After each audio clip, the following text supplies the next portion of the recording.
Hey everyone, welcome back to the Castaway Consultants, where we teach future Survivor players how to play the game by criticizing current players. I'm your host, Ryan Stacy, and today we are joined by special guest, Zac Brown. And that's going to be a good quarter to a third of the podcast, so I hope you like country music.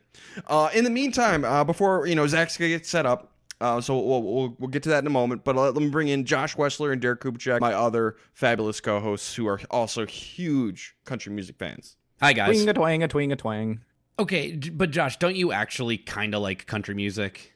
I like some country music. Not a lot of modern country, more classic. I will say, I'm sure we'll bash what ended up happening tonight a little bit, maybe just a little bit once it actually comes around. I will say I do really like a couple of Zac Brown band songs. So get that out of the way now. But no, I'm not really a country guy. Just, select few, a select few good ones. If you gave me time and a gun to my head, I could probably pick like 5 good country music songs.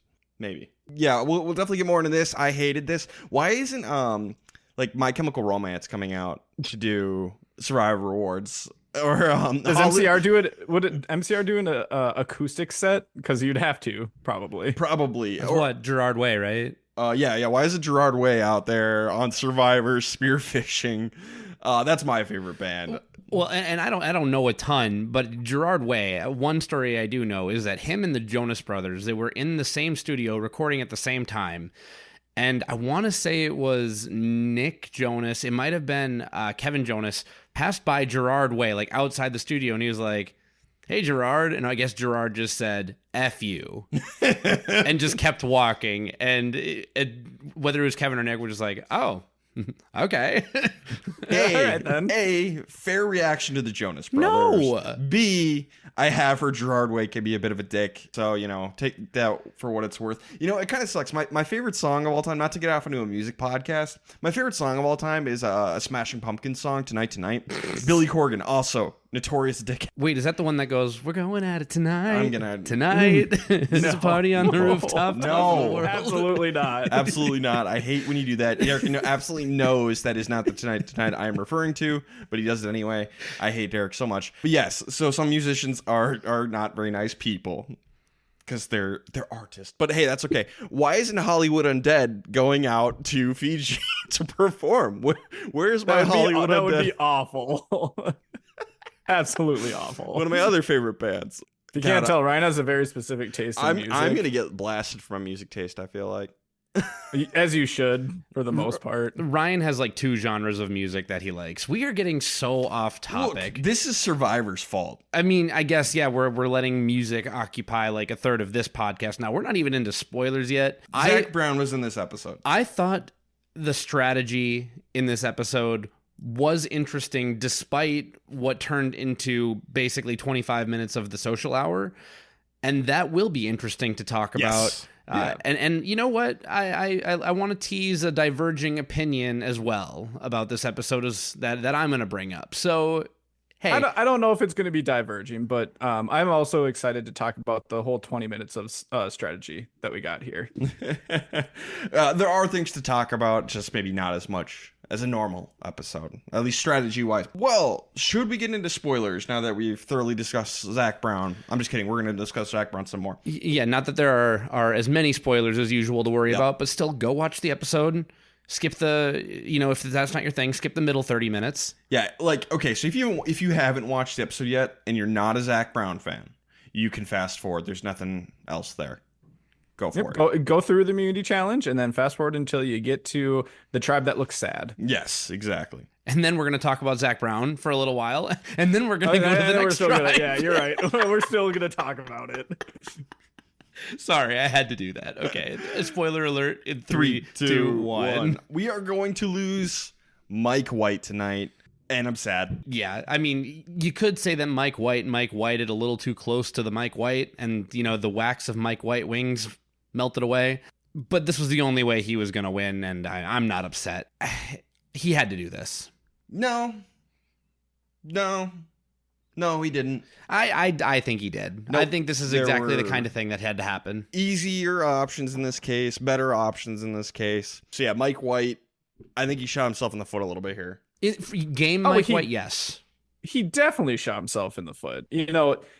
As we've been saying the last couple of episodes, Mike White needs to Mike White all over the place. That doesn't mean you have to be the dominating force on every single vote and just do the craziest thing every single time. You can make moves in the game, be very present, but still make sure that you advance far enough to make it to the end. I'm sad to see Mike White go, but I actually enjoyed the way that it happened. At least it was an entertaining conclusion to his story. Yes, I agree completely with that. I think it was that's why I wasn't I'm like, oh, that's a bummer, and I don't think it was a very good move in the end, but it was like at least an interesting end of the storyline, which is that works too. And if you're gonna get taken out in Survivor, man, a 3-2-1 vote is a way to do it. Yeah, the 3-2-1, we get a legendary 3-2-1, a rare 3-2-1 sighting. You'll love to see it. Suri was not involved in the 3-2-1, which is the most shocking part. Somewhere on another beach, Suri turned over. Felt a disturbance in the force. Yeah, felt a disturbance in the force, yeah. But yeah, that is the end of White Lotus this time. We'll see if Angelina comes out for revenge. There'll be no living with her after this. You guys ready to jump into the episode proper? We can do it. Okay. So we get back to camp after the Q vote. Stephanie is very gracious after being left out. She does a really good job. Probably just the relief that it wasn't her. Seems like she and Angelina make up a little bit. So yeah, good for them. But Ozzy and Emily talk. Ozzy really wants Angelina out next. We did the thing that she wanted, got out Q. Now it's Ozzy's turn. He wants Angelina out. Emily agrees because that'll break up the David versus Goliath crew. And basically Ozzy's plan, take out Angelina and then bring in Stephanie and then Mike White because he wants Mike White in his alliance. Yeah, so here's the problem with this is Ozzy is going to get so set on Angelina going next when the math don't math. We have 6 people on this tribe. 3 of them are in the David versus Goliath alliance. Who is leaving that trio? Both of them? You think, Ozzy? I just don't know where he's getting the confidence in these numbers. And that's not even like the math that I want to attack. To me, it's Emily, why are you so gung-ho about establishing a great working relationship with Ozzy when you have a great working relationship so far with 3 other people that you want to work with? Yes, the David versus Goliath trio is very dangerous come merge. Do you want to know who else is going to know that? Literally everybody else left in the game, but having a group of 3 to work with you and knowing that to other people in the game, you are not the first target in that group of 4. They're going to break up the David versus Goliath trio first. I don't know why she is so set on, it's Ozzy's turn to pick. What do you mean it's Ozzy's turn to pick? You're the one who played silly last time, Emily. So she's playing with, I think, more agency than this swap has given her, and that's not good for her. I think that they could have done something with Angelina just because, you had the David versus Goliath 3 vote together once. Doesn't mean they're going to do it every time. They could have had a 4-2 vote against Angelina if they really wanted to. But why would they? Well, because all you need to do is get Christian. Like in that 3, all you need to do is get Christian. And as Christian showed, he's willing to turn on, someone that. Yeah, which is bad. And why should he? That's the question. That's to go back to my original point. Why is Ozzy so confident on this math when this math doesn't or should not work? That's the problem with this. I'm going to be a little hard on Ozzy in this episode. He's going to be so confident, so locked in on Angelina, he's going to go fishing, which is exactly what he did last time and got himself voted out. He's got to stop going fishing. But it just doesn't make sense mathematically. Survivor's a game of numbers. There's more to it than that, obviously. But just the basic numbers don't make sense for Ozzy, and I don't know why he thinks they do. Unless Emily has promised that she's got Christian. Because maybe Christian has assuaged Emily's fears by saying, they voted me out in David versus Goliath. So, people think that we're close. I was set to win that game until I got voted out by them. And anyone who goes on a returning season, never forget the most important relationships are the past ones. Stephen Fishback will attest to this. He thought he was closest to Spencer, now known as Ryman, and he thought that because they got so close, prior to the season and being out there, he thought the old prior past relationships wouldn't matter as much, and they did. Spencer Ryman picked Tasha over Steven. So remember that. Remember who's played with who. Angelina, she wants Stephanie out next. Which is, I think, the most logical move. Yes. Angelina being the sane man on this tribe right now. Yes. Not good. More to say about that later. Yep. We're going to briefly check in with Sela. Charlie still hates Rizzo. Stay tuned on that one. Worst player of the episode. All in confessional.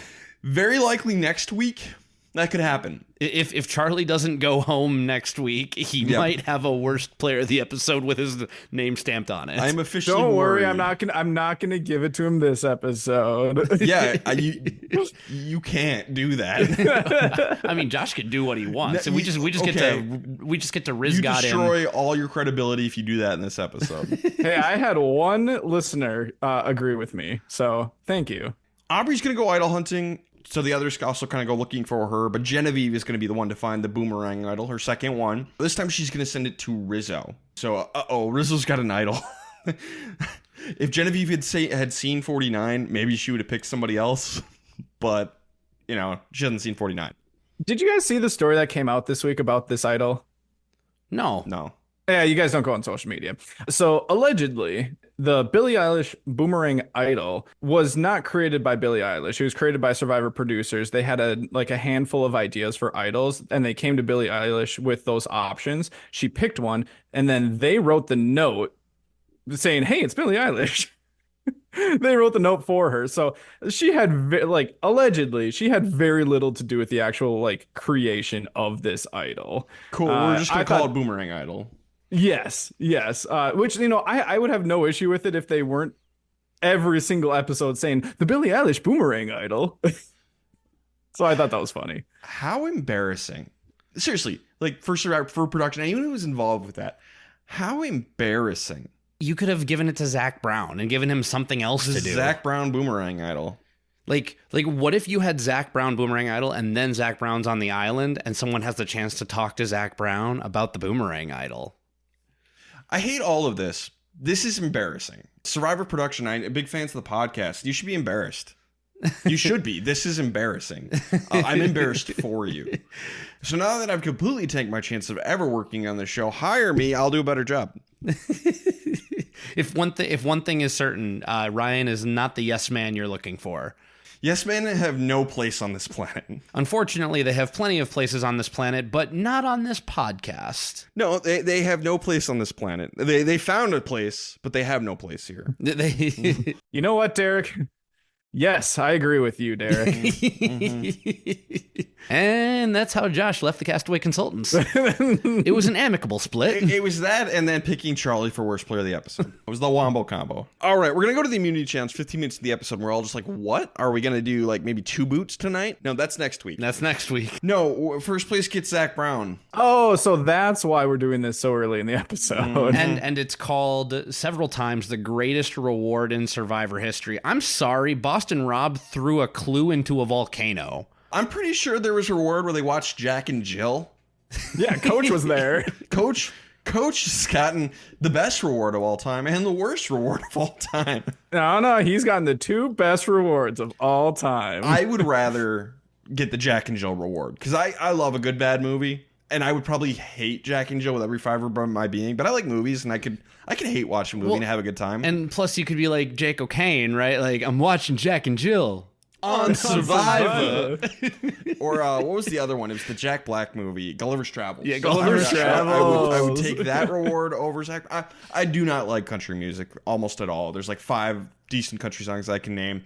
All Zac Brown fan haters, come at me. It's fine. I don't care.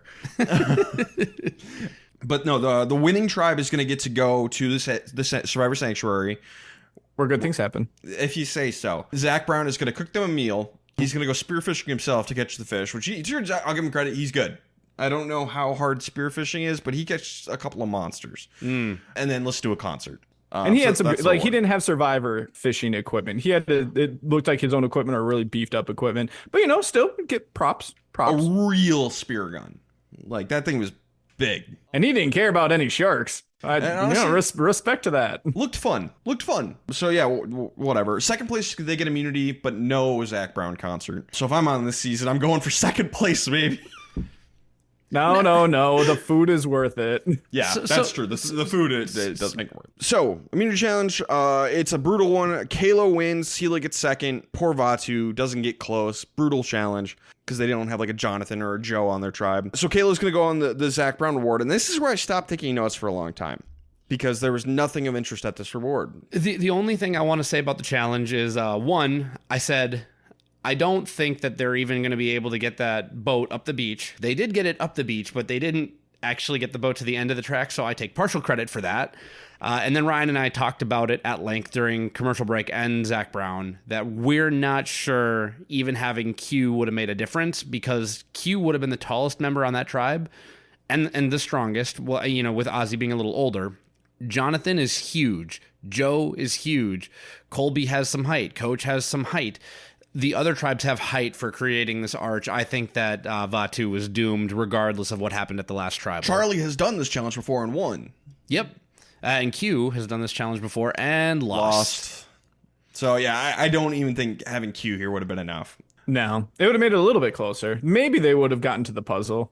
Maybe. Okay, so I'm done with Zac Brown. This was stupid and a waste of my time, and I'm mad at Survivor for doing this. I disagree. I liked it. I'm going to take the complete opposite side of the coin, and not just because I'm leaning into a persona here. There are so very few times where modern Survivor slows down a little bit and lets you appreciate the little things so well. I think that it was gratuitous. It went on a bit too long. I'm not mad that he was here. I'm not mad that he did this. And you know what? When he was playing his first song and they did the wide shot of him playing guitar and everyone just sitting there enjoying the music, that is a small taste of old school Survivor, where it is about the human moments. And I think something that we do take for granted is when we watch the show, it is scored. It has music. It has emotion infused into it in post.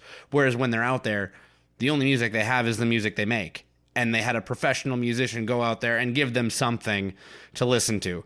So when I bake all of that into my head and I try and empathize with their situation, I think that this is a cool reward. I think it's overstated. It's not the best one. It's not even that legendary in my opinion. And you know what? I honestly believe after watching Zac Brown go out and do that spearfishing, he'd be like, no, this isn't the most legendary reward. And like, I understand this is showbiz. They're going to prop me up, but I would bet that even he's a little bit annoyed with how much screen time he got. If he's a fan of the show, he's probably a little annoyed. That said, I'm going to enjoy it for what it was. It's something different. You don't have to do this every season. Ryan would probably say never do it again. Yes, never do it again. But like, let's just, I'm going to try and enjoy it for what it is. I hope that there are some listeners out there who are with me on it. I enjoy that they took a risk and they did something different here. I don't really care, honestly, that much. I get what they're doing because it's Survivor 50. They're tossing a bunch of celebrities in there. That's why they had Billie Eilish doing her Boomerang Idol, even though she had allegedly very little part in it. As far as this reward goes, so I actually really like that he did Colder Weather, because that's my favorite song of his. I don't know if that's a hot take or anything. Cold take. I don't even think it's close that I think it's his best song. And it's actually like a top tier song just in general. It's just really good. So kind of jealous of that. I really like this reward for when you're on the season. I don't think it was great TV, just because I get everything Derek is saying. There was a lot of self-promotion going on in here. We focused on a new song that he is releasing. We focused on his brand of wine that he had there. Like there was shilling here, even if it was very subliminary. You know, if you're going to do this and have it be Zac Brown's a giant fan and he designed this reward and blah, blah, blah. Great, cool, awesome. I don't mind that. Spend less time on it and don't have it be so self-promoting. I think Zac Brown is going to say, like, hey, I just wanted to be part of Survivor. Zac Brown, if you want to be part of Survivor, ask Jeff to put you on a season. I'm sure he will. And this goes for every celebrity. If you are a fan and want to be part of it, be part of the cast and actually play it. And then it's fine, because then you are a factor on the field. If you're not going to do that, then don't waste my time. Which is what happened tonight. Who knows? Maybe he went through casting and they determined, hey, you'd be terrible on TV in Survivor. Here's a consolation. Maybe that's how it went. I don't believe that for a second. I think if Zac Brown really wanted to be on Survivor, I think they'd put him on. And you know what? If Zac Brown's on 51 or 52, that's awesome. But if he's on my season, I'm sorry, Zac. I'm voting you out. You don't get to take my screen time. Agreed. Moving on with our lives, we'll go over to Vaatu. They're going to tribal council. So yeah, here's all the chaos and strategy, and when this episode gets good. So we start with Emily, Stephanie, and Ozzy. They all want Angelina out. They want this David versus Goliath trio broken up. Again, you don't have the numbers technically to do that, but I don't know how you would. But Ozzy's going to try pitching this to Christian and Mike. And Mike is like, she's not a threat, and she's a number for me, so why would I do that? It's fair. It's a fair point, Mike. Why would you? So Mike's going to fill in Angelina, what's going on. And so Mike's going to pitch, like, how about we take out Emily instead? But Christian, who has a tight relationship with Emily, doesn't want to do that. Okay. So how about we keep things simple and we just take out Stephanie? Do you really think Emily, maybe Ozzy might, but do you really think Emily will go to Rocks for Stephanie? No. Just vote out Stephanie. This is easy. You have the weight. You have half the tribe here. You can just force your way through this by threat of a rock drop. Easy. So it should have been that simple. If anything, that like Christian was saying about, oh, Ozzy is really close to Mike, so we can't glue him into the vote. That should tell you that if Mike wants to take out Stephanie, he should be able to pretty easily convince him. So I don't think that a rock draw should even be something to worry about at this point. I agree. And talking about it even from, I think, again, Christian ends up being the actual linchpin, no matter what goes on here. I think Christian still is. The only thing that's at threat with Ryan's plan here, which to me is game theory, the correct move, is that Emily is mad that you forced her to do something that she doesn't want to do. But then again, Christian, you could always say, Emily, you owe me one. Like the last one was for everyone's own good. You want this, I want this, you owe me one. And then Emily can go play her own game. If Emily is bitter about that, Christian should also understand that Emily is the kind of player who would always turn and cut his throat anyway. Mike White actually thought of this way better than I did. Emily is kind of another Gabby situation for Christian. She is willing to do that. And I mean, I don't know Emily personally, and she seems very nice. I think she has the ability to be better at being cutthroat than Gabby. Yeah. So yeah, Mike is going to paint Emily as Gabby. So for those of you who don't remember, because we haven't actually covered David versus Goliath, one of the few we haven't covered. Christian was very tight with another player named Gabby. They had a big nerd bond from the get-go, and they were kind of one of the dynamic duos of this season. And then Gabby tried to take out Christian. She eventually realized, like, Christian's going to win. We got to turn on him. And, you know, Christian played an idol, and Gabby ended up going home, and it was really, really, really funny. But, you know, Christian was betrayed and stabbed in the back by his closest ally, who is similar to Emily. So Mike paints this. This does affect Christian. Mike is right, I think. Emily is someone who, you know, would stab Christian in the back. But Christian takes this the wrong way. And Christian is going to say, Mike White's really smart. We should take him out. Mike White is really smart. You should not take him out. He is a David versus Goliath person. He is a huge target. He also can't win. Mike White is a perfect person to keep in the game for a while, unless he is like actively trying to screw up your game, which he isn't really here. He made a really good point to Christian. But Christian, a point, by the way, that Christian already knows is true because Emily was siphoning off information that she shouldn't have in a very blasé type of panicky, desperate attitude. One vote ago. Yep. Sorry to interrupt you. So Christian ends up like, we should take out Mike. No, that's not what the conclusion should be here, Christian. If you really want to keep Emily in the game, that's fine. At this point, this is going to change shortly. At this specific point, if you want to insist and say, let's just do Stephanie, none of us care about Stephanie, let's just keep her, you can insist on that point. But yeah, turning on Mike is not the right move in any way, shape, or form. I agree 100%. I think, Christian, you're on season 50. You're surrounded by players. You're surrounded by people who are able to persuade and able to see the game clearly for themselves, and maybe even can see your game fairly clearly and frame it up to you. You should not be scared of someone who can frame your game up to you like that if there's someone who wants to work with you and someone who's reasonably, I don't want to say loyal, but predictable. Mike White wants to work with you. He wants to work with Angelina. And he would like to work with Emily, but she is causing a lot of problems for the trio that you're included in. So, Christian, why are you backing out of the trio that you're included in? That would give you a stranglehold on this version of the swapped tribe for the foreseeable future. It is learning the wrong lesson from the right information. You could say, okay, Mike White, know your audience a little better. Maybe you stab him with the knife, but you don't twist it. you lead the horse to water and maybe he'll realize it. But also there is something to be said about just saying it rather than beating around the bush. Yeah, reminder, we're in the pre-merge here, so maybe just go with the easy option. In my opinion, Stephanie's that easy option right now. It's not a flashy move. It's not a satisfying move. It's a number to get you closer to the end, to get you closer to the merge. And I think that the biggest factor is what Ryan said, is that Mike White is not going to be hiding at any point in this season. You are going to be able to make a case to take Mike White out. And if this is just kind of, well, one of those things that you put in the back of your mind, as far as like, oh yeah, Mike is, really playing this game and he knows the right things to say to the right people.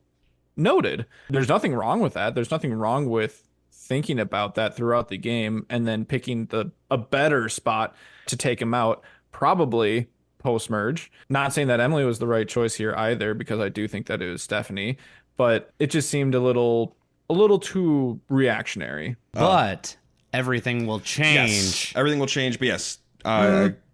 Everything gets more complicated. Yes, I'll agree. Yes. That's fair. That's fair. So Christian's going to put together a 3-2-1, which is what is going to be what happens. He's going to get Emily and Stephanie together, and the three of them, they're going to vote for Mike. Then obviously Mike and Angelina, they would vote for Emily, and then Ozzy would be left in the dark voting for Angelina. Perfect 3-2-1. However, Emily does not want to leave Ozzy out because she is insisting that she has this extra bond with Ozzy.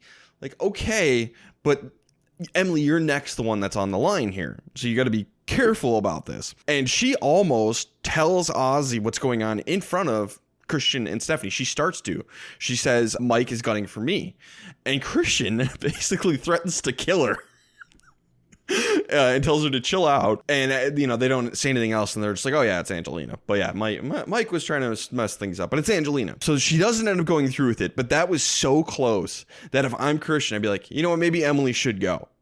Because she is not a reliable ally at all. I'm like, you know what? I'm out. If I'm Christian, you could still get rid of Stephanie. But if the current is flowing towards Emily, I might be like, you know what? I'm going to go with the reliable allies and not Emily. So if Emily had ended up going here, I would have fully got it 100%. Yeah, I think there's two things here. So for Emily, like you said, if you are the one with your neck on the line, don't fight to have, everything go perfectly the way that you would want it to go. You should, if you have that right bond, you should be able to either talk to Ozzy after the vote or trust that his anger, it will be focused in more on the person who created this move in the first place, being Christian. We saw next time on Survivor, or even at the end of Tribal Council, he was already talking to Christian about, no, it's too late, man. Like he's going to be upset about this. So hope that he can just focus in on one person, and that you can just, be that person who is in desperation mode, and there'll be forgiveness tied to it. The second thing was related to Christian and the thought of whether or not this needs to be Emily after, she has vocalized this to Ozzy. And I don't think it has to be. I think that you can stick with your original intention here. You can blindside Mike. Again, probably should be Stephanie, but if you really want to, you can still blindside Mike. But just this should be your changing moment. I feel like everyone kind of gets one on Survivor. She had her one when she spilled the beans about the idol. It's hard, but you can forgive her for that. Now, this is starting to become a trend, and you really have to be wary about Emily going forward. You already have a number one in Devon's. It seems like Emily was kind of just your third in that group, and she might be a good enough player to realize that she's the third in that group and cut one of you or both of you at some point. So it's okay to keep Emily for this one, but you should be really, really, really wary about how far you bring her going forward. If I'm Christian and now I have seen that Emily is going to be an unreliable tribe mate, no matter what, if I try and trust her with anything, she is liable to blab to someone to try and benefit her game. I don't blame Emily for that, but she needs to be better about when and how she does that. Yep. That's why I agree with Ryan. If the wind was blowing toward Emily at this point, I'd say, yeah, like maybe try and press Stephanie, like press on the Stephanie vote a little bit. But if someone's like, no, it's got to be Emily, I'd be like, yeah, that's fine. Let's just move forward and get into the post-merge with something reliable. Yep. We're going to go to Tribal Council. It is going to be 3 votes for Mike, 2 votes for Emily, 1 for Angelina.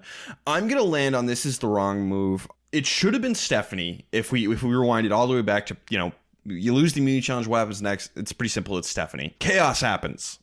Chaos theory. Emily almost blows everything up. If that happens and we get to Emily going home instead, I can live with that. I think both of those are better than voting out Mike. So Stephanie is 1A.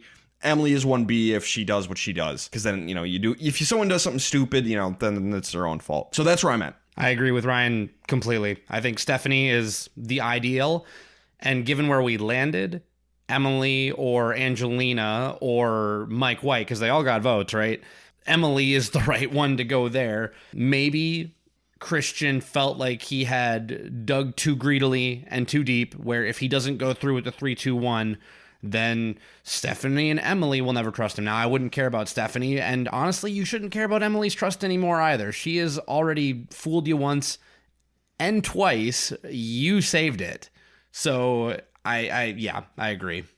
I'm just going to say it should have been Stephanie. It shouldn't have even gotten to this point. That's fair. That's very fair. If Emily played better, it shouldn't have gotten here. If everyone played optimally, just easy Stephanie. Even before Emily didn't need to do anything. If Mike and Christian wouldn't have gone on all these tangents before that, Emily's reactions were as a result of those things, splitting down that path. Sure. Yeah, it got overcomplicated needlessly. What did social media think? I have a feeling that Mike White is a darling, and they're going to say this was the wrong move. Yeah. Ooh, interesting. It is slightly in favor of no, saying the wrong person went home. Just I'd say slightly, about 60%. Oh, wow. Okay. That's surprising. Okay. Shall we get into best and worst player of the episode? I think so. Yeah. All right. For best, I don't love it, but I'm going to go with Stephanie. She just kind of kept her head down and let the game fall apart around her so she could rise. That's what you have to do in a situation like this. She was very gracious after Tribal Council, that's step 1. Nailed it. And then she was part of the plan to take out Mike. That should not have happened, but it is great for her game. So yeah, say what you want about Stephanie, and there's a lot of things people are saying about Stephanie, which I have not really looked into too much. I know it's not great, but I'm going to give her best player of the episode, unfortunately. Yeah, I didn't have one written down, but the second Ryan said Stephanie, I said, oh, that's the obvious pick. She was gone. She was going home. Everything in game theory says that she should have gone home. And even when things started to fall apart, she should still be the one going home. But sometimes in the pre-merge, as Josh alluded to earlier, it's stepping back and doing a little less and letting these other egos fight it out. So not good on the weirdo alliance, with Emily and Christian quickly turning into sort of a nightmarish duo, because we were so on board with this trio with them and Devins at the beginning. Yeah, Stephanie, by choosing to do less, has made it one more day, and sometimes in Survivor, as Emily should know, that's all you need. Because we all remember, if Hannah Rose does not quit, Emily goes home immediately and never returns to Survivor 50. Funny. This was a weird one. There was just such bad gameplay throughout the entire episode, or most people just weren't shown. I was tempted to just go Genevieve here because she found an idol. I'll go with Stephanie, just because, like you said, came out the best in the end for whatever that's worth. Yeah, honorable mention to Genevieve for babysitting Aubrey, which is another good plus for her. So yeah, I know Aubrey was annoyed by it, but I don't know. Get over yourself. She was already annoyed. She was annoyed, and she also said that she has no friends on the tribe. That's bad for Aubrey. I'm not. The edit around Aubrey is so weird because the edit is telling me that she's gonna go into the merge, and we're kind of getting her perspective on her tribe, but nobody seems to like her. I'm trying to figure out what this means from an edit perspective. I don't know what to do with Aubrey. I had to look back because Stephanie's been in Survivor for forever basically. I just went back and looked. This is the first time I've given her best player of the episode since episode 4 of Guatemala. It's been a minute. And it was a pretty weak award this time. Yeah, hey, sometimes less is more. Never thought I'd be looking back at my Guatemala notes, but here we are. There's always a reason to look back at the Guatemala notes. All right, worst player of the episode. Derek, who do you got? I'm going with Emily. I understand that she's on the right side of the vote. I understand that she's in on the 3-2-1, but everything going on in that tribe is because she doesn't understand when to sit back and do less. She always is playing with this frantic, I don't say always, but she's so far in season 50 played with fairly frantic, frenetic, desperate energy around players who are trying to figure out who can be reliable going into the merge. Build trust going into the merge, and then figure out where to strategically break it post-merge. And so far, she has seemed content to burn literally every bridge that she's built in favor of trying to build bridges that have no guarantee of being built. For being a risk analyst, she is certainly choosing some very interesting directions, some interesting paths. A bird in hand is worth two in the bush. Diversification isn't always good when you're talking about people, Emily. We are not stocks. So, Emily, big fan of the podcast. I'd love for you to come on to the podcast and let us know what were you thinking here, man? Also, Derek and I will go on your podcast. Probably have nothing to say. You're a better stock analyst than we are. Nothing to add, at least. We'll talk Survivor. You can have me on, but it would be a complete waste of everyone's time, which is, probably a bad idea. Josh, who you got for worst?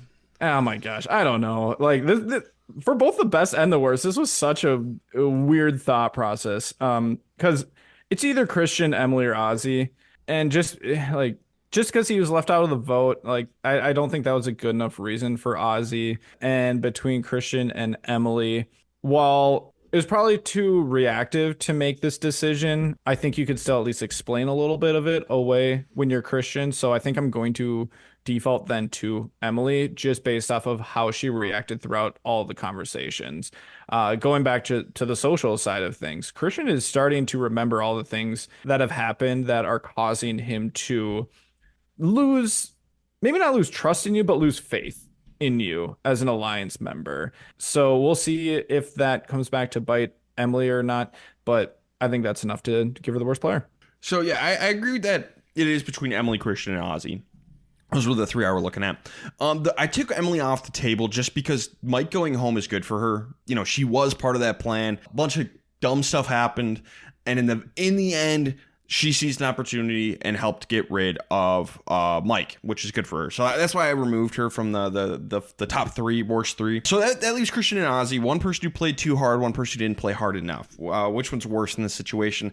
I am going to go Ozzy because this kind of feels like a situation of you can't do math. And if he can do math, he isn't taking everything into account, and that's bad on him. He's not taking previous season into account, which he should be. He's got someone on a season he's played with before. There's no excuse.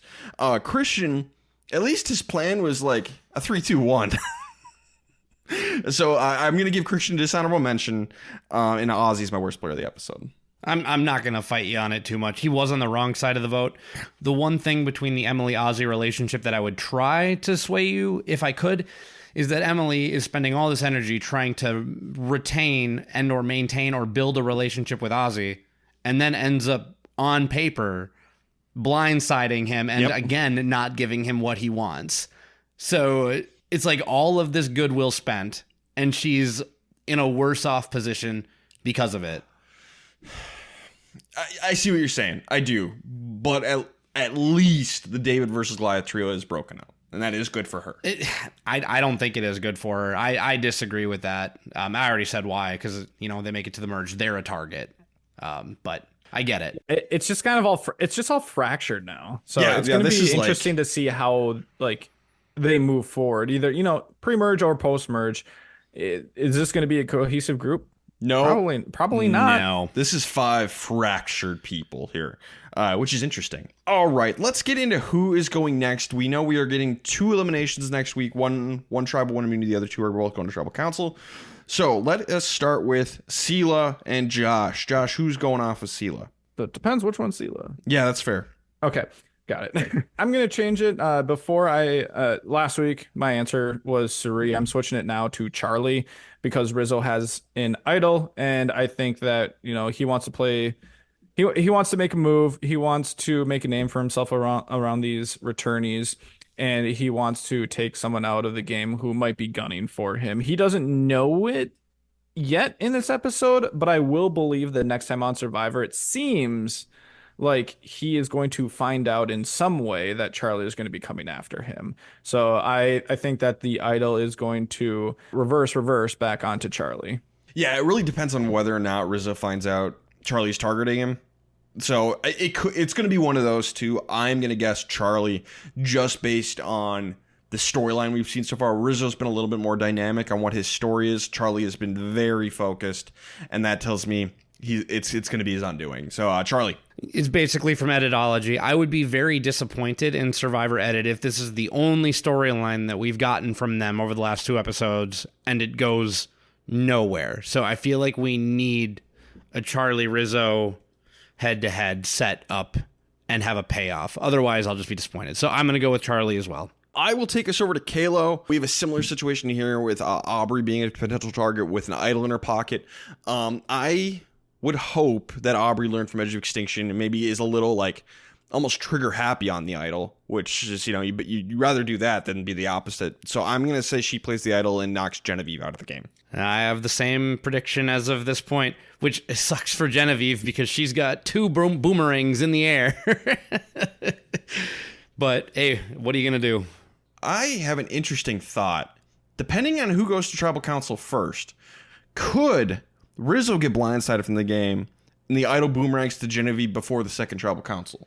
In theory. Ooh. Or Ozzy as well, because Ozzy has the other one. Yeah. I don't know how the timing will work. Because, if they go back to back, could they get it into her bag ahead of time? Or would it be when they get back to camp kind of thing? I think it should be before, Rizzo goes home, Genevieve gets the idol, she goes to Tribal Council. I think that's what it should be. Mm-hmm. Interesting. That'll be interesting. Josh. I also had Genevieve. It's kind of weird just because it's the exact same situation as, why I picked Charlie. Yep. All right. Finally over on Vatu, which I think is going to be just a cluster. Josh, who's going next? I'm going with a course correction here. And, we had some chaos.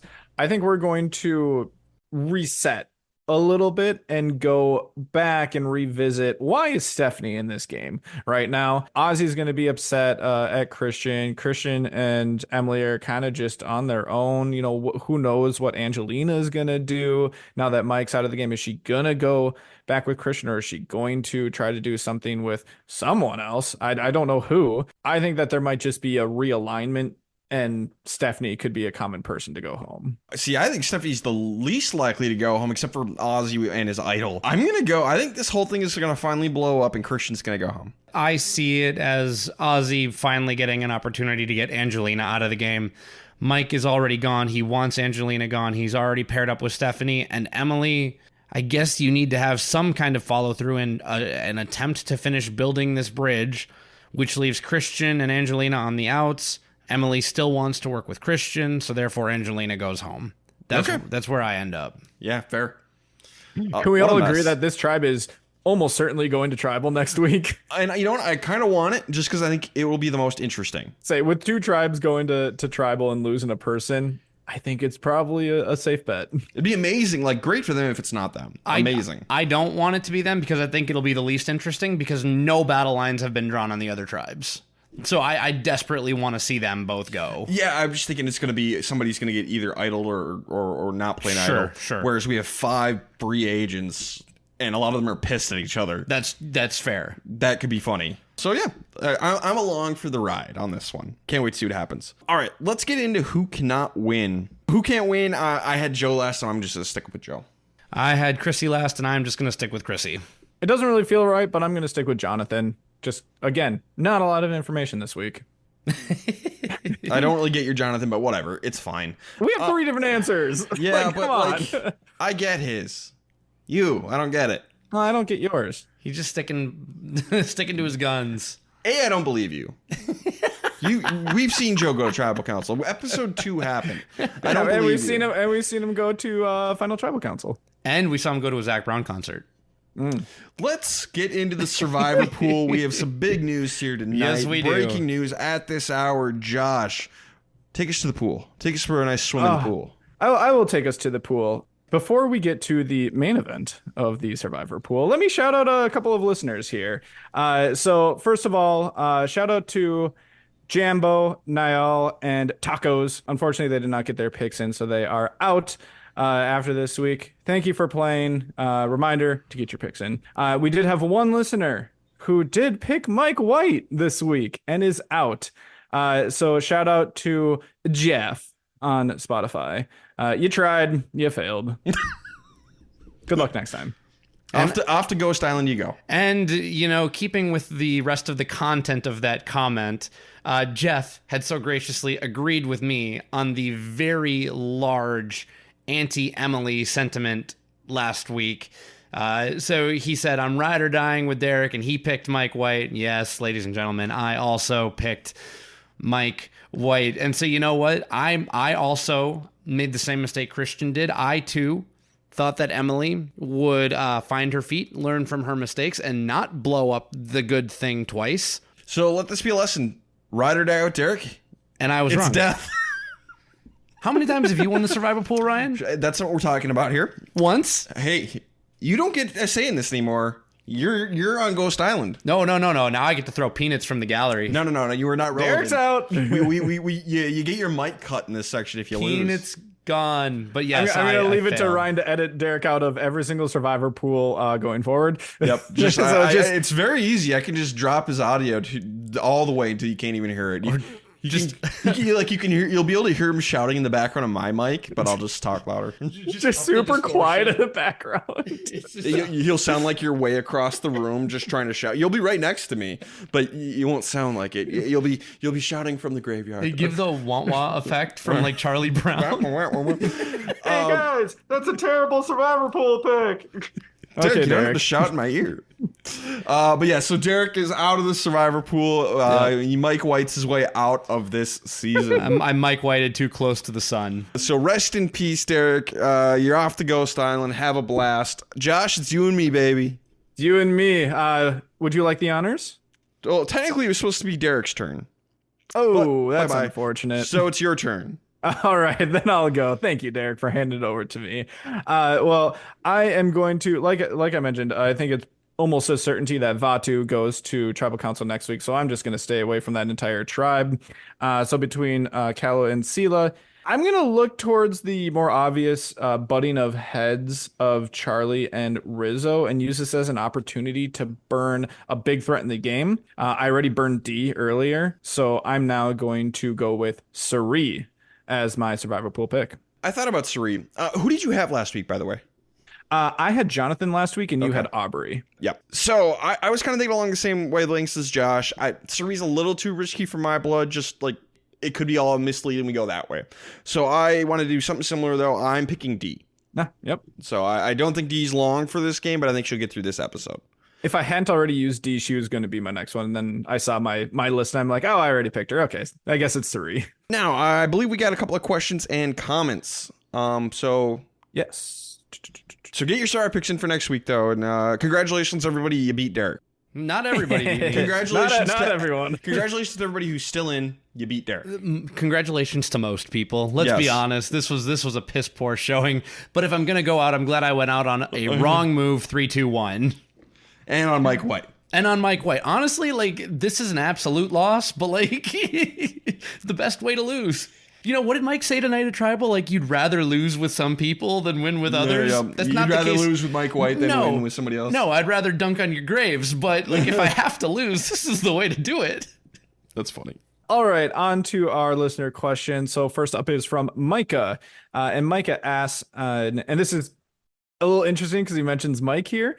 But with what you said about how Mike needs to play if he's going to win, do you think that if he wins, he's cemented his legacy as being on par with Parvati, Rob, Sandra, Tony? I don't know if we really need to talk about that a whole lot, but there's a second part of the question here, and that is, who else, beyond the obvious Sari, which I would agree with, on this season enters that top tier of all-time players if they win? That's a good one. Let me look at the cast list. So if any of these people win, do they get, I think Charlie. Kind of like who is pushing towards the Mount Rushmore of Survivor players if they win Survivor 50? Christian, Charlie, D, Genevieve, Rizzo, and I think that's it. So to me, the only person who enters Rushmore status is Suri. Yep. The only person who enters upper echelon is Genevieve, because Rachel was a very strong winner and Genevieve was number 2 and lost to a very good winner. And she's already had her fingerprints all over this season. Clearly, she is not a player who's going to sit back and take things lightly. So to me, on paper right now, where we are, Genevieve is the only one. I disagree with that just because how could you not say that Dee would be up there? She would be a 2-time winner. You know, I guess, yeah, if Dee wins, that's fair. That's fair. I had forgotten that Dee was a winner, and we're doing this live. So, yes, if Dee becomes a 2-time winner, along with Tony and Sandra, she enters the conversation. Absolutely. I think Charlie's a little weak on there, Ryan. My list would be Dee, absolutely. Suri, absolutely. I would toss Devins up there. I think that would be interesting.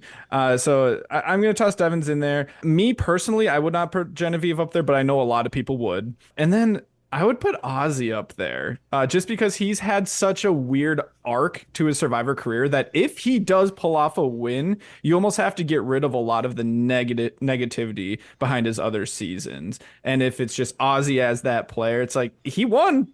He did it. So, you know, it's there. So that would be my list. Okay. Great question, Mike. Great question. Next up, we have Blake. This is an interesting one. It's a little more like inside baseball with our podcast, but I did want to kind of bring it up just as a talking point. He said, not really a relevant question, but just asking if you don't mind sharing on the episode. What has the growth been like for the podcast? Only asking since it seems like we're more of an obscure podcast. Just seeing if we're playing into our personas a little bit more. He mentioned Ryan always trying to be a little bit different for the bit, even though he might be known for being stubborn. Just kind of seeing a little bit behind the scenes. Okay, so I am not the one who is different for the bit. That's Derek, if anyone does it.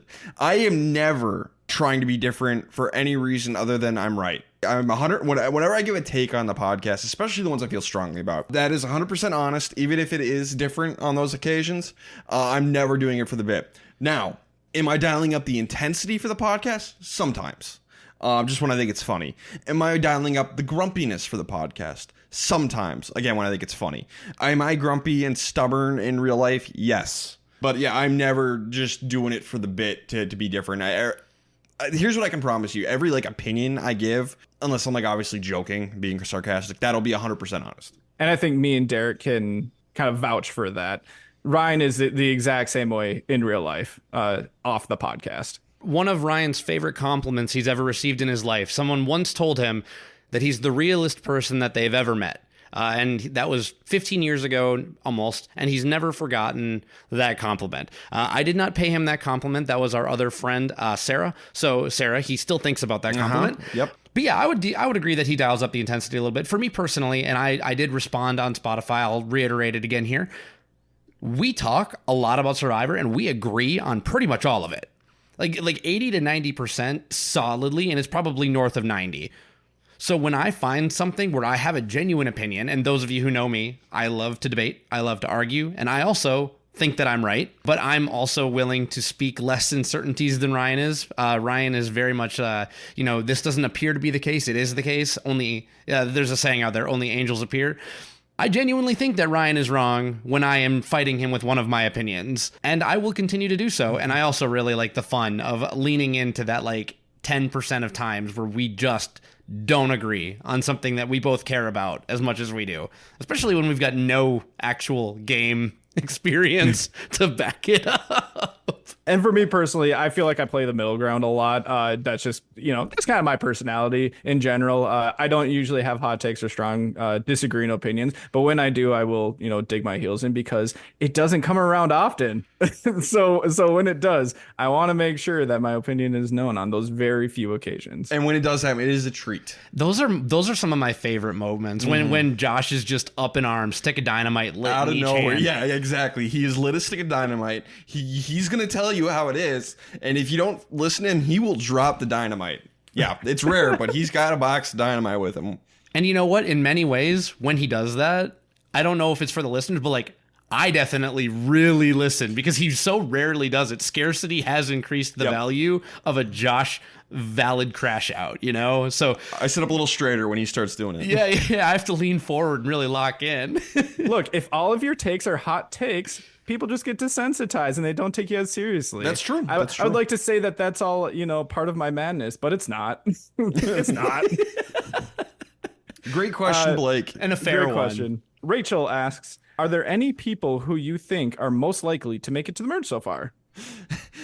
Basically anyone on Kalo or Sela at this point. That Vatu tribe, that group, I'm worried about them. And then I would throw in the people who are in those idol feuds. I think they're at risk. Everybody else, I think, is pretty safe to make it to the merge. I don't want to posit on who's going to make it to the merge. I think that the edit is giving us some point of views to follow that'll help us maybe pick some, post mergers. I want to know how big the merge is going to be. Is it going to be like 16 people? Yeah. Is that the intent? I don't know. And so I'm excited to see how many people. I think the people who we haven't really seen a whole lot from, people like Tiffany, we haven't seen Colby in a while, Camilla, I think they are very likely going to make the merge. Don't know how far they'll go in this game, but it would just feel weird if they exited really at this point. I wonder, I have a theory. I wonder if we'll do like a merge fairly early and then maybe unmerge for like 2 episodes, because we've done the thing where we split them into 2 groups for 1 episode. What if we did for 2 and do an unmerge? That'd be cool. Okay. I could see that. I'm down. Yeah, that'd be interesting. Survivor 50. You know, do whatever. Thank you for the question. And then from Yusuf, I tossed this one in there just because I knew Ryan would really enjoy talking about it. Yusuf just says, maybe the Mr. Beast box is the reward of a reward challenge, except you don't know what's inside until you win it. Worth playing for? I would happily say no to Mr. Beast's face. Jeff too. 100% be like, no, it's not worth it. What's inside the box? Oh, you're not going to tell me? Cool. I think I'm sitting out this one, Jeff. Another one of our listeners reached out and said that on Beast games, they have the Beast coin that you flip, which could double the prize. So maybe he'll bring the Beast coin out and the $1 million prize gets doubled to $2 million. If that's all that Mr. Beast does, sure. I'm down for something like that. That would probably be like the best case scenario, like a chance to up it for everyone at $2 million.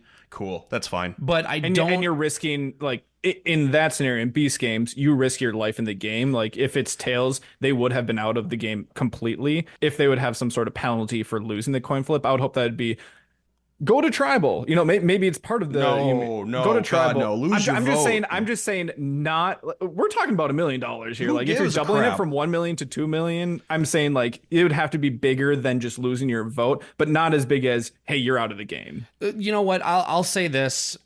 As long as it's not mandatory, if Mr. Beast says one of you might lose, but I will double the prize if you flip heads, as long as they have the right to say no, sure, then they can do what they want. Which they did in Beast games. It was completely voluntary, Yep. and someone actually volunteered. It was like peer pressure. Yeah, that person was an idiot. And doubled the pot. Yeah, so, Thanks for the question. Let's get this over with. Yep. Is what I think. Yep. No, Mr. Beast. Yeah, get the Mr. Beast over with. Let's wrap that part up. Okay, anything else, guys? The only thing that I want to bring up, the first part of Dalton's question was growth that we've achieved since 2022.